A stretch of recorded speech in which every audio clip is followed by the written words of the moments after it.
우리가 이사야 1장 19절 너희가 즐겨 순종하면 땅의 아름다운 소산을 먹을 것이요. 즐겨 순종하면 땅의 아름다운 소산을 먹게 된다. 19절에는 너희가 거절하여 배반하면 칼에 삼키움을 당한다. 여호와의 입의 말씀이라. 그래서 우리가 첫 시간에 하나님의 말씀을 준행하고 하나님의 말씀대로 순종했던 아브라함이 땅의 아름다운 소산을 먹을 것이라 약속하신 말씀대로 아브라함이 복을 받는 말씀들, 순종했더니 하나님께서 이런 복을 주셨다라는 말씀들 보았어요. 마지막 아브라함의 최고의 순종이 무엇입니까? 내 사랑하는 아들 독자 이삭을 모리아산에서 바쳐라 라고 했을 때 아브라함이 아침에 일찍이 가가지고 모리아산에서 이삭을 바쳤지 않습니까?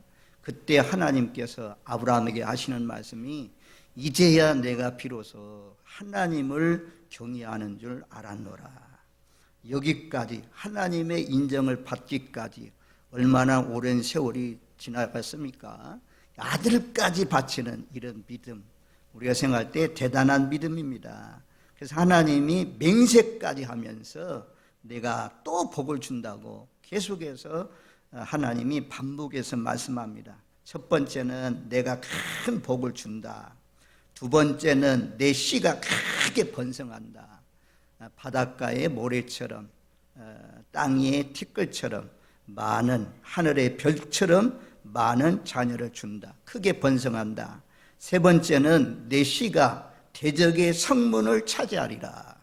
앞으로 가나안 땅을 기업으로 준다고 했는데 가나안 땅의 그 여리고성이나 아이성이나 예루살렘성이나 견고한 성읍들이 무너지고 내가 그 땅을 차지하는 그런 복을 주겠다. 여기 내 씨로 말미암아, 내 씨로 말미암아, 내 씨로 말미암아, 내 씨로 약속된 예수 그리스도를 통해서 성문들을 차지한다.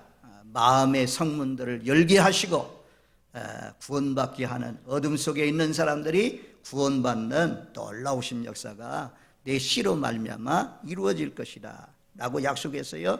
그리고 내 씨로 말미암아 천하 만민들이 복을 받는다. 아브라함의 복, 바로 예수 그리스도를 통해서 모든 사람들이 구원을 받을 것을 말씀합니다. 아브라함 한 사람의 순종으로 말미암아 한 사람의 당대에 끝나는 것이 아니라 대대로 모든 사람들이 오늘날도 아브라함의 믿음을 쫓아서 살면 아브라함의 복이 임할 것을 하나님이 약속하고 있습니다. 자, 오늘은 순종 시리즈 두 번째 시간인데요. 오늘은 엘리야의 순종과 사르밧 과부의 순종에 대해서 살펴보려고 합니다. 성경 말씀은 열왕기상 17장 말씀이 되겠습니다. 17장에 보면 거기 보면 이제 엘리야라는 말씀, 우리가 열왕기상, 열왕기하에 보면 거의 거기에 제일 많이 기록된 사람이 누구냐면 엘리야입니다. 열왕기상에는 엘리야, 선자 중에 선자 엘리야가 나오고, 그 다음에 열왕기하에는 엘리야의 제자 엘리사의 사역이 집중적으로 왕들보다도 그들의 사역이 부각되어서 나타나는 것을 볼 수가 있습니다. 자, 오늘 17장 되기 전에 1절, 2절 말씀에 보면, 자, 1절 말씀을 한번 우리 같이 읽겠습니다. 17장 왕상, 열왕기상 17장 1절 말씀을 한번 펼쳐놓고 하나님의 말씀을 묵상하면 되겠습니다. 우리 17장 1절 말씀을 같이 읽습니다. 길라앗에 우고하는 자 중에 디셋 사람 엘리야가 아합에게 말하되 내가 섬기는 이스라엘의 하나님 여호와께서 살아계심을 두고 맹세하노니 내 말이 없으면 수년 동안 비도 이슬도 있지 아니하리라 하니라. 아멘. 길라앗에 우고하는 자 중에 디셉 사람 엘리야. 우리가 성경을 읽어보면 대부분의 사람들의 이름이 누구의 아들 누구 이런 식으로 나오잖아요. 거의 다 조상들의 이름을 언급하고 있는 경우가 많습니다. 그리고 이제 또한 어디 사람 지명의 이름이 나옵니다. 그래서 아마도 이 엘리야는 디셉 사람 엘리야, 디셉이라는 시골 지역은 알려지지 않는 아주 시골 깡촌 청도와 같은 알려지지 않는 그런 지역이었다는 거죠. 유명한 조상도 없고 또 유명한 지역도 아니고 시골 지역과 같은 그런 곳에서 하나님께서 이 한 시대에 귀하고 복되게 쓰임받는 엘리야를 세웠습니다. 당대의 가장 남북 왕조를 통해서 가장 악한 왕 하면 아합이잖아요. 아합과 대적할 만한 하나님의 선지자, 강력한 선지자 하나님께서 엘리야를 세워서 그 시대에 하나님의 역사를 이루어가게 하십니다. 그런데 그냥 막바로 이렇게 엘리야가 등장을 해가지고 크게 쓰임받는 것이 아니고 훈련과 기간이 있었다는 거죠. 하나님께서 엘리야는 이렇게 소개합니다. 하나님을 내가 섬기는 이스라엘의 하나님. 첫 번째는 내가 섬기는 하나님이라는 거죠. 우리는 모두 다 하나님을 섬기는, 예수님을 섬기는 그런 복된 하나님의 사람들입니다. 이 예수님을 섬기고 하나님을 섬긴다는 것은, 교회를 섬긴다는 것은 하나님을 믿는 하나님의 사람들을 섬기는 거죠. 엘리야처럼 늘 하나님을 섬기는 저와 여러분들 되시길 바랍니다. 자, 16장 말씀에 보면 이 아합과 또 아합 왕의 가문들은 뭘 섬겼냐면, 아합은 역대 왕 중에 16장 30절 말씀에 보면 악을 가장 많이 행한 왕이라고 소개하면서 31절 말씀에 보면 그렇게 말씀하잖아요. 시돈 사람의 왕 옙바알의 딸 이세벨을 아내로 삼고 가서 바알을 섬겨 예배하고. 이 아합 왕은 하나님을 섬겨야 되는데 하나님을 섬기듯이 바알을 섬겼다. 그리고 바알을 예배했다, 그렇게 말씀해요. 하나님이 왜 하늘의 물을 탔습니까? 왜 비가 오지 않게 합니까? 하나님이 때에 따라서 왜 도와주지 않습니까? 왜냐하면 이와 같이 옙바알의 딸 이세벨의 아내로 삼아서 이세벨의 충동을 통해서, 옙바알이라는 것은 바알신이 살아있다 그런 뜻이거든요. 그래서 하나님을 섬기지 않고 바알단을 쌓고 바알의 신전을 세우고 이러니까 하나님께서 수년 동안 비가 내리지도 않고 이슬도 내리지도 않는다, 그렇게 말씀했어요. 망하기로 작정된 사람들은 우상을 섬기지만, 우리 조상들도 예수 믿지 않던 조상들은 우상을 섬겼지만 우리는 그 속에서 빠져나왔잖아요. 그 올무에서 이제는 빠져나와 하나님의 자녀 되어 하나님 섬기게 되었으니 얼마나 감사합니까? 우리만 아니고 대대의 자손이 모두 다 하나님을 섬기는 경건한 가정으로 세워가시는 저와 여러분들 되시기를 주님의 이름으로 축원드립니다. 교회에 나오는 사람이 누굽니까? 하나님 믿는 사람이 누굽니까? 그들은 하나님 앞에 예배드린 사람입니다. 추석이 가까운 이런 때 예수 밖에 있는 사람들은 조상신에게 오늘날로 말하면 예배예요, 예배. 거기에 예배하지만, 거기에 제사 지내지만 우리는 하나님께 제사하는 사람, 이런 사람들이 하나님을 섬기는 사람입니다. 자, 엘리야는 제일 먼저 고백하기를 나는 이스라엘의 하나님을 섬기는 사람입니다. 그리고 여호와께서 살아계심을 두고 맹세하노니. 두 번째는 엘리야가 믿는 하나님은 살아계신다네, 살아계신다네. 우리가 예수님이 묻잖아요. 제자들에게 물었더니 사람들이 나를 누구라 하느냐. 선지자 중에 한 사람이라고 합니다. 예레미야 엘리야 중에 한 사람이라고 합니다. 그러면 너희는 나를 누구라 하느냐? 그때 베드로가 딱 나서면서 그러죠. 주는 그리스도시요 살아계신 하나님의 아들입니다. 하나님은 살아계신 분이다. 하나님은 죽은 자가 아니다. 이렇게 살아계신 걸로 믿는 사람이 복이 있다. 바요나 시모나 내가 복이 있도다.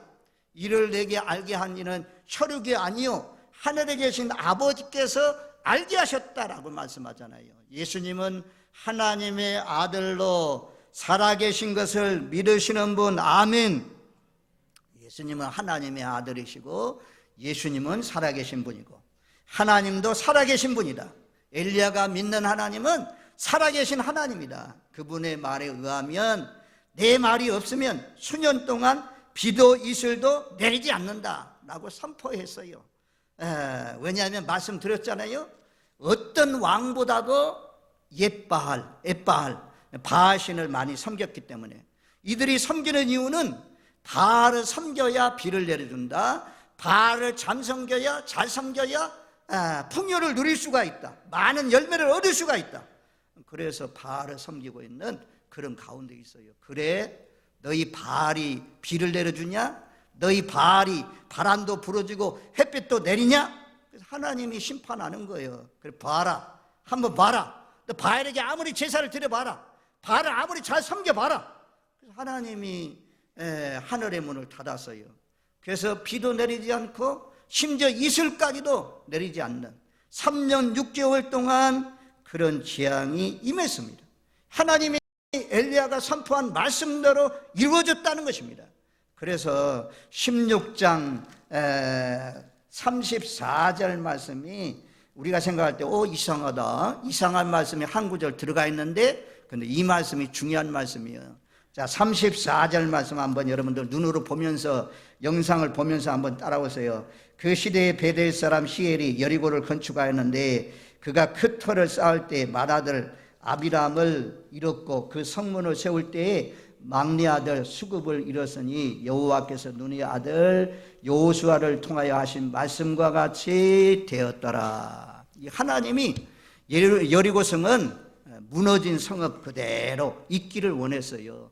하나님이 이 성을 쌓는 자는 사람이 죽는다, 이런 말씀이 여호수아를 통해서 말씀하셨거든요.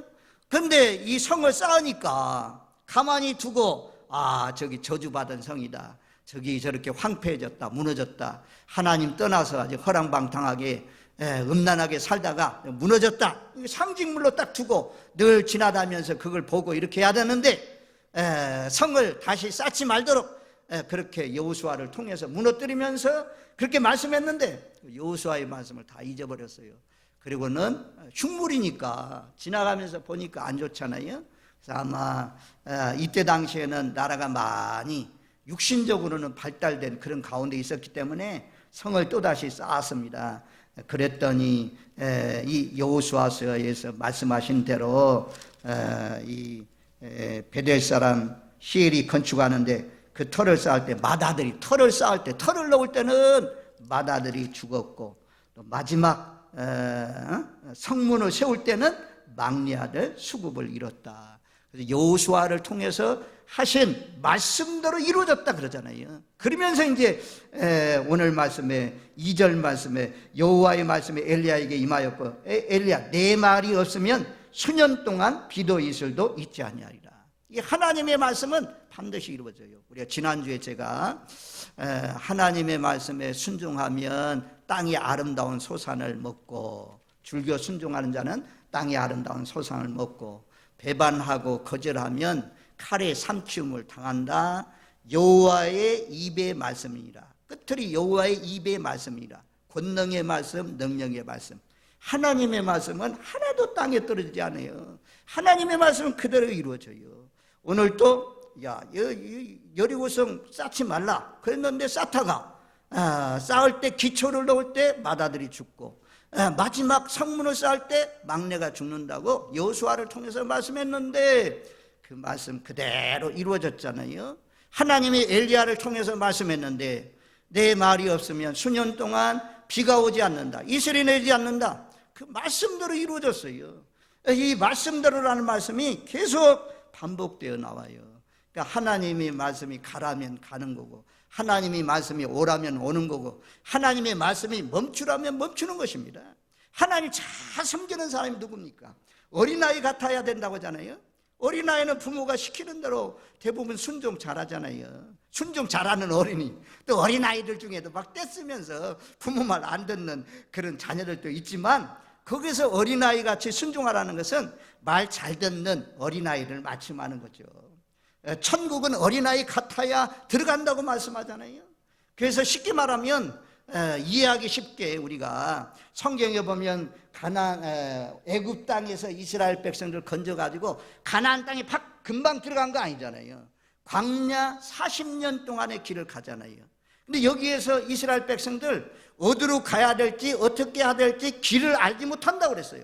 근데 하나님이 먼저 가서 쉴 곳을 찾으시고 머무실 곳을 찾았습니다. 어떻게 해요?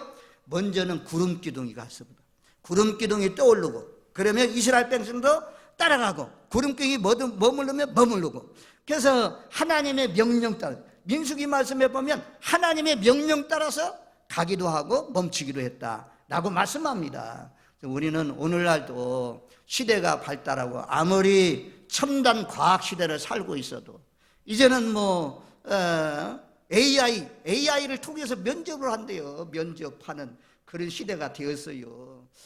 그뿐만 아니라 앞으로 이제 얼마 안 있으면 드론 택시가 나오잖아요. 드론 택시가 하늘을 나는 드론 택시가 나오고, 자율주행차가 이제는 1단계, 2단계, 3단계, 4단계를 넘어가면 이제 그냥 딱 예배 마치고, 야 차야 이리 와라 그러면 진락교로 와라 하면 진락교 딱 와가지고 딸을 싣고 가려고 대기하고 있다가 우리 집에 가자, 우리 집에 가고, 야 아들 집에 가자, 아들 딱 입력되어 있는 것만 딱딱 아마 쳐넣으면 갈 수 있는 그런 시대가 열려지고 있어요. 이미 열리고 그런 차들이 다니고 있는 그런 것들을 우리가 볼 수가 있습니다.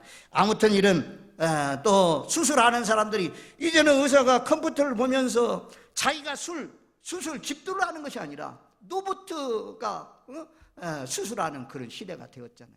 내 오장육부 폐부, 성경에 내 폐부를 어찌 알리오 이런 말씀들이 있지만, 지금은 MRI 이런 것들을 통해서 우리의 속까지도 다, 속살까지도, 내장의 막 창자, 간, 쓸개 이런 것까지도 다 비춰주는 그런 시대 속에서 살잖아요. 그래서 사람들이 잘 순종을 안 해요. 하나님의 말씀에 순종을 안 해요. 그래도 우리는 오늘 말씀대로, 이사야에 있는 말씀대로 즐겨 순종하는 자는 땅의 아름다운 소산을 먹는다. 배반하고 거절하는 자는 칼에 삼키운다 라는 사실을 기억하면서 늘 순종해서 사시는 저와 여러분들 되시기를 주님의 이름으로 축원드립니다. 아멘. 그래서 이제 엘리야가 어떻게 순종했는지 우리 17장 2절로 4절 5절 말씀까지, 자 17장 열왕기상 17장 2절로 5절 말씀을 우리 한번 같이 읽겠습니다. 여호와의 말씀이 엘리야에게 임하여 이르시되, 너는 여기서 떠나 종쪽으로 가서 요단 앞 그린 시냇가에 숨고 그 시냇물을 마시라. 내가 까마귀들에게 명령하여 거기서 너를 먹이게 하리라. 그가 여호와의 말씀과 같이 하여 곧 가서 요단 앞 그린 시냇가에 머물매. 아멘. 하나님의 말씀이 엘리야에게 임했어요. 하나님이 명령해요. 너 여기를 떠나라. 여기를 떠나서 요단 앞 그린 시냇가에 가서 숨어라. 그래서 거기에서 내가 시냇물을 마시게 하고 까마귀들을 명령해서 너에게 먹을 것을 주겠다. 그랬더니 엘리야가 17장 5절 말씀에 그렇게 말씀해요. 그가 여호와의 말씀과 같이 하여 곧 가서 요단 앞 그린 시냇가에 머물매. 참 이 말씀이 중요한 말씀이에요. 하나님이 말씀해도 전혀 듣지 않는 사람, 움직이지 않는 사람은 쓸 수가 없어요. 하나님이 시험해 보는 거죠. 엘리야가 하나님의 말씀에 가감없이 잘 따르는지. 하나님, 그 산속에 왜 가라고 그래요? 그 산속에 뭐가 있다고요? 하나님, 해도 해도 너무하시네요. 사람들과 관계 속에서 살아야죠. 사람 없는 데 가서 답답해서 나 못 살아요 하면서 이유 될 수 있잖아요. 하나님은 엘리야에게 말씀하신 대로 엘리야가 생각하지도 않고 곧 가서 요단 앞 그린 시냇가에 머물렀다라고 말씀해요. 이제 애롭게 혼자서 지내야 되잖아요. 아침마당에서 어느 날 이렇게 뉴스를 보니까 그런 얘기가 나오더라고. 혼자 독방에 있으면 얼마나 견딜 수 있습니까? 라고 물었더니 그 출연자들이 나는 하루밖에 못 견디겠습니다. 나는 3일밖에 못 견디겠습니다. 근데 그 김지원 아나운서가 그러더라고. 그래도 그 사람은 지적인 사람이고 서울대학을 나온 사람이고 그런 사람이니까 그분은 나는 한 일주일쯤 견딜 것 같다고 그러더라고. 그래서 저도 한번 생각해 보세요. 과연 독방에 홀로 갇힌다면 며칠 견딜 수 있을까? 하나님의 은혜로 하나님이 붙들어 주시면 요셉이 그 감옥 안에서 견딘 것처럼, 또 바울이 감옥 안에서 견딘 것처럼 하나님과 대화할 수 있으니까 사람들은 대화할 사람이 없잖아요. 대화할 아내도 없고 친구도 없고 직장에 동료도 없으니까 그들은 답답하지만 우리 하나님의 사람들은 하나님과 대화할 수 있잖아요. 성령님과 대화할 수 있잖아요. 그러니 엘리야처럼 산속 숲풀에 가 있어도 우리는 오래 견딜 수 있는 그는 하나님이 있음에, 예수님이 있음에, 성령님이 있음에 감사하시는 저와 여러분들 되시기를 주님의 이름으로 축원드립니다. 아멘. 그래서 갔어요. 그런데 이 거리가 만만치 않은 거리예요. 아무튼 갔습니다. 그랬더니 하나님의 말씀대로 그러잖아요. 6절 말씀에 까마귀들이 아침에도 떡과 고기를, 저녁에도 떡과 고기를 가져왔고 그가 시냇물을 마셨다. 까마귀 요리사, 까마귀 요리사가 요리해주는 아침에도 떡과 고기, 저녁에도 떡과 고기, 하루 두 끼를 먹고 사는 거죠. 오늘날도 하루 두 끼를 먹고 사는 그런 나라들이 참 많이 있어요. 우리 세 끼씩 먹으니 얼마나 감사합니까? 까마귀들이 날라주는, 오늘날로 말하면 뭐 오토바이가 킥서비스 해가지고 전부 다 킥배달, 빨리빨리 그냥 배달하는 그런 시대인데, 이 까마귀가 배달부가 되어가지고 음식을 딱 날라주는 것. 아침에 어김없이 아침이 되면 까마귀가 날라오고, 저녁이 되면 날라와서 까마귀가 주는 고기를 먹고 떡을 먹고, 시냇물이 마를 때까지, 땅에 비가 내리지 않고 시냇물이 마를 때까지 거기에서 그린 시냇가에서 있었다라고 말씀해요. 생각해 보세요. 엘리야가 뭐 했겠어요? 혼자 있으면서 기도 훈련한 거죠. 경건의 훈련을 쌓은 거죠. 거기에서 하나님께서 엘리야로 하여금 하나님과 깊은 교제를 하게 했습니다. 세상과 완전히 단절시켜 놓고 하나님 바라보고 하나님 의지하고 기도하게 했습니다. 그랬더니 하나님이 날마다 우리가 일용할 양식을 주옵시고, 일용할 양식을 내가 주는 거예요.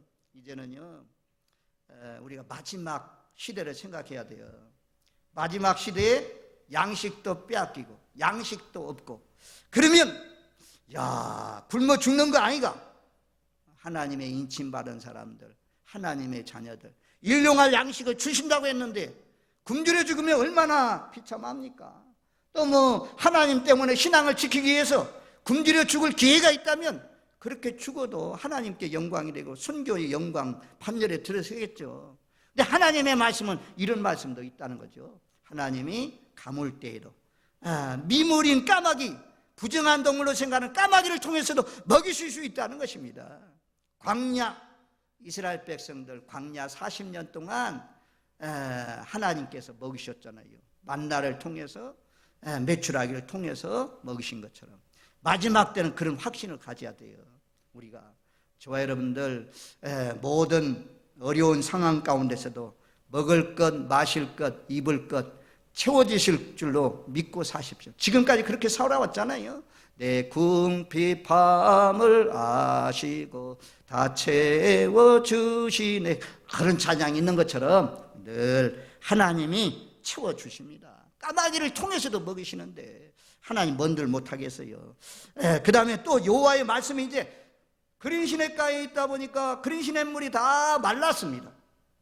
물이 중요한데, 떡도 중요하지만 고기도 중요하지만 물도 중요하잖아요. 물이 없어요. 그래서 엘리야가 기도하고 기다리고 있는데 하나님의 말씀이 또 엘리야에게 들려왔어요. 8절 말씀에 보면 엘리야에게 임하여 너는 일어나 시돈에 속한 사르밧으로 가서 거기서 머물라. 사르밧으로 가라. 2차 명령입니다. 하나님의 명령. 그리고 거기에 가면 내가 그곳에서 과부에게 명령하여 내게 음식을 주게 하였느니라. 그래서 그 말씀 쫓아서 이 엘리야가 갑니다. 10절 말씀에 보면 그가 일어나 사르밧으로 가서, 여기는 10km, 20km, 뭐 여기서 대구 정도의 거리가 아니라 160km니까 여기서 한 김천을 넘어서 가는 거리 정도 됩니까? 160km가 160km는 하여튼 상당히 먼 거리입니다. 오늘날과 같이 교통이 발달된 그런 시대가 아니고 아마 걸어서 뭐 낙이 타고 낙타를 타고 이렇게 옮겨지는 그런 시대인데 160km를 갔습니다. 그리고는 가서 봤더니 그 성읍에 가니까 나뭇가지를 줍고 있는 여인이 있어요. 하나님이 저 여인인가 보다 완전히 알려주지 않았기 때문에 엘리야가 그렇게 말합니다. 나그네니까 청컨대 내 손에 물 좀 가져다가 내게 마시게 하라.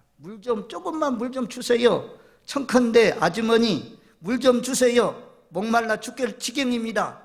지금 물이 없으니까 시냇물도 꽉꽉 마르고 모든 것이 다 마른 시대니까.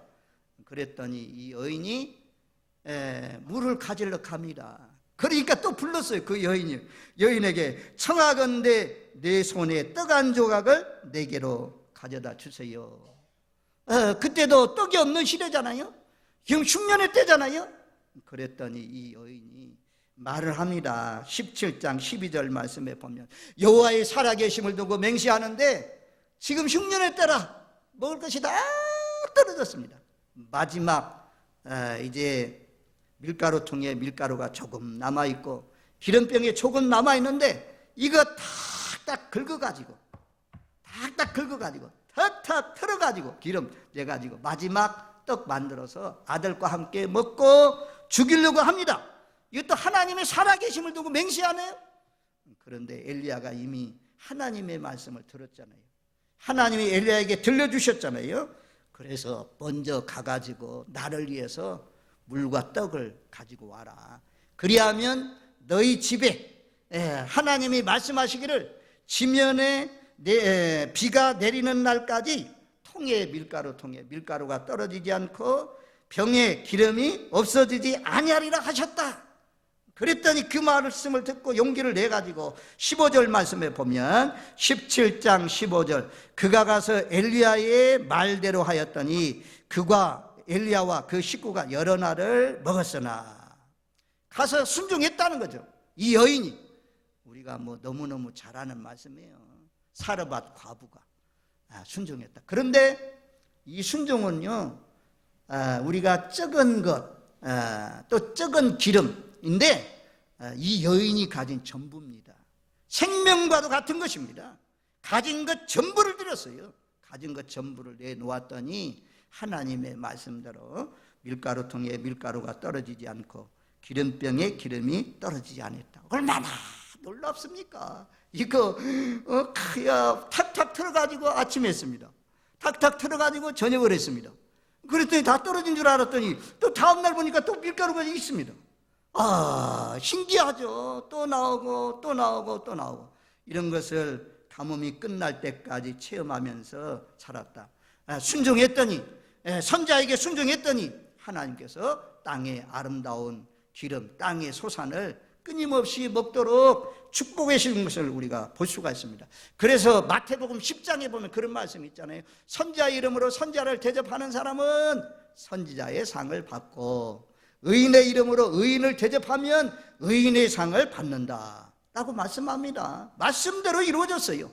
선자 대접했더니 그 가정에 밀가루가 떨어지지 않고 기름이 떨어지지 않는 기적과 같이 놀라우신 역사가 일어났습니다. 그뿐만 아니라 그 밑으로 내려가면 우리가 마지막 부분에 이제 아이가 죽잖아요. 어린 아이가 죽어요. 엘리야의 목회가 처음에는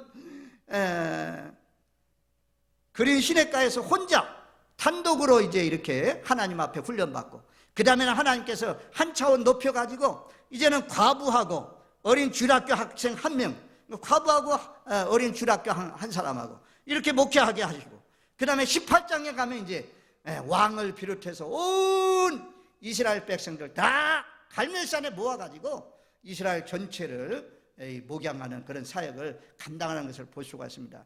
점진적이잖아요. 처음부터 아방에게 딱 보인 것이 아니라 훈련하시고 하나님의 살아계심을 체험하게 하시고 기적을 맛보게 하시고 부활도 체험하게 하시고 그 다음에 담대하게 엘리야가 죽이려고 했지만 엘리야에게 나가는 것을 볼 수가 있습니다. 처음부터 딱 아방이 죽이려고 하는데 그 아방한테 처음부터 나가려고 하면 아이고 내 생명을 지금 찾아서 죽이려고 특공대가 지금 찾아다니고 있어요. 하나님 내가 어찌 날 죽이려고 아방을 만나려고 합니까? 나가면서 이유될 수 있거든요. 그런데 그린 시냇가의 체험이 있잖아요. 까마귀가 와서 먹여주던 체험, 또 사르밧 과부의 집에 밀가루통에 밀가루 떨어지지 않고 기름병에 기름이 떨어지지 않고 여러 날 그 두 가족과 함께 엘리야와 함께 먹었던 그런 기적의 사건들. 그리고 우리가 잘 아는 말씀이니까 과부의 아들이 죽습니다. 죽으니까 내 아들을 살려달라고 막 엘리야에게 요청해요. 엘리야가 그 과부의 아들의 눈은 눈을 마주대고 코는 코를 마주대고 입은 입을 마주대고 가슴은 가슴을 마주대고, 오늘날로 말하면 인공호흡이죠. 인공호흡을 하듯이 간절히 엎드려서 기도했습니다. 그랬더니 죽은 아이가 살아나요. 그래서 부활을 체험해요. 그리고 이 여인의 고백이 24절에 보면, 오늘 24절 17장 24절에 보면 이렇게 고백해요. 여인이 엘리야에게 이르되 내가 이제야 당신은 하나님의 사람이시요 당신의 입에 있는 여호와의 말씀이 진실한 줄을 아노라 하니라. 이제야 비로소 내가 하나님을 경외한 줄 알아라. 하나님이 아브라함을 인정하는 것처럼 이 여인이 엘리야를 인정해요. 이제야 당신이 입으로 하는 하나님의 말씀은 진실한 줄을 내가 믿겠습니다 라고 하면서 부활을 체험하잖아요. 부활을 체험하고 난 뒤에 하나님이 엘리야에게 드디어 명령합니다. 18장 1절 말씀 2절 말씀에 보면 많은 날이 지나고 제3년에 여호와의 말씀이 엘리야에게 임하여 이르시되 너는 가서 아합에게 보이라. 내가 비를 지면에 내리리라. 엘리야가 아합에게 보이려고 가니 그때에 사마리아에 기근이 심하였더라. 엘리야가 우리 모세 또 엘리야 변화산에서 기도할 때 나타났잖아요. 엘리야가 그냥 쓰임받은 거 아닙니다. 제식 훈련을 잘했어요. 군대 가면 제일 먼저 하는 훈련이 무엇이냐? 앞으로 가, 뒤돌아라 가, 자양 앞으로 가. 그런 거 하거든요. 그 다음에 사단장님께 격려, 대대장께 격려, 이런 거 참 얼마나 많이 인사 연습을 하는지 손이 아파요. 그렇게 많이 연습을 해요. 명령에 복종한다. 이 제식훈련은 그러거든요. 제식훈련 기본이 가장 기본. 총을 주기 전에 제일 먼저 이 훈련이에요. 하나님이 엘리야를 쓰기 전에 너 동쪽으로 가라. 동쪽으로 갔다. 너 그린신을 깔아라. 그린신을 갔다. 너 이제는 시냇물 많았으니까 사르밧으로 가라. 사르밧으로 가고, 너 이제는 아합왕을 만나. 아합왕을 만나고. 거절하고 거역하고 배반하면 하나님이 쓸 수가 없죠. 똑똑해서 쓰는 거 아니에요. 뭐 부자라고 쓰는 거 아니에요. 권세 있다고 쓰는 거 아니에요. 믿음 있는 사람, 순종하는 사람, 이런 사람은 하나님이 오늘날도 찾고 계신 거죠. 저와 여러분들, 엘리야도 떡과 고기를 먹고 사르밧 과부짐에 밀가루 떨어지지 않고 양식을 먹고, 또 18장의 대결에서 하늘에서 불을 끌어내리는 그런 놀라우신 역사의 축복, 땅의 아름다운 소산을 먹었잖아요. 그런 것처럼 또 사르밧 과부가 엘리사를 다 접대했더니 가문 때에 다 지금 막 양식 구우러 다니고 짐승까지도 지금 헉헉거리면서 죽은 짐승의 동물의 십체가 길거리에 산에 넘쳐나는 그런 시대, 하나님께서 먹이셨잖아요. 저와 여러분들, 내 생각, 내 뜻, 내 계획 다 내려놓으시고 하나님이 가라면 가시고 하나님이 오라면 오시고 하나님이 멈추라면 멈추는, 즐겨 순종하는 일꾼들 되어서 엘리야와 같은, 사르밧 과부와 같은 복을 받는 저와 여러분들이 되시기를 주님의 이름으로 축원드립니다. 이 말씀을 딱 한 구절만 보고 마칠게요. 누가복음 4장 말씀에 보면 예수님께서 이제 자기 고향에 갔더니 예수님 막 밀어내고 죽이려고 하고 그래요. 그때 예수님이 하시는 말씀이에요. 누가복음 4장 24절로 26절에 보면 또 이르시되 내가 진실로 너희에게 이르노니 선지자가 고향에서 환영을 받는 자가 없느니라. 내가 참으로 너희에게 이르노니 엘리야 시대에 하늘이 3년 6개월간 닫히어 온 땅에 큰 흉년이 들었을 때에 이스라엘에 많은 과부가 있었으되 엘리야가 그 중 한 사람에게도 보내심을 받지 않고 오직 시돈 땅에 있는 사렙다 한 과부에게 뿐이었으며. 엘리야 모든 이스라엘 백성들이 다 배척했어요. 엘리야를 다 배척했어요. 다 거절했어요. 그런데 그때 당시에 시돈 사람의 땅, 이방인의 땅이더니요, 엣바알도 오므리, 아방의 왕 오므리도 거기 출신이고, 이세벨도 그쪽 출신이거든요. 그런데 그 땅에 살고 있는 이방 여인, 한 여인 사르밧 과부, 그 여인은 엘리야를 접대함으로 말미암아 그 가정이 가물 때도 먹고 살았고 부활을 체험하는 놀라우신 축복이 그에게 임했습니다. 우리도 다른 사람 다 배척하더라도 하나님의 말씀 쫓아가는 거죠. 하나님의 말씀을 쫓아서 이사야에 있는 말씀대로 즐겨 순종하는 자가 되어서 땅의 아름다운 것을 받는 복된 삶이 되시기를 주님의 이름으로 축원드립니다. 아멘.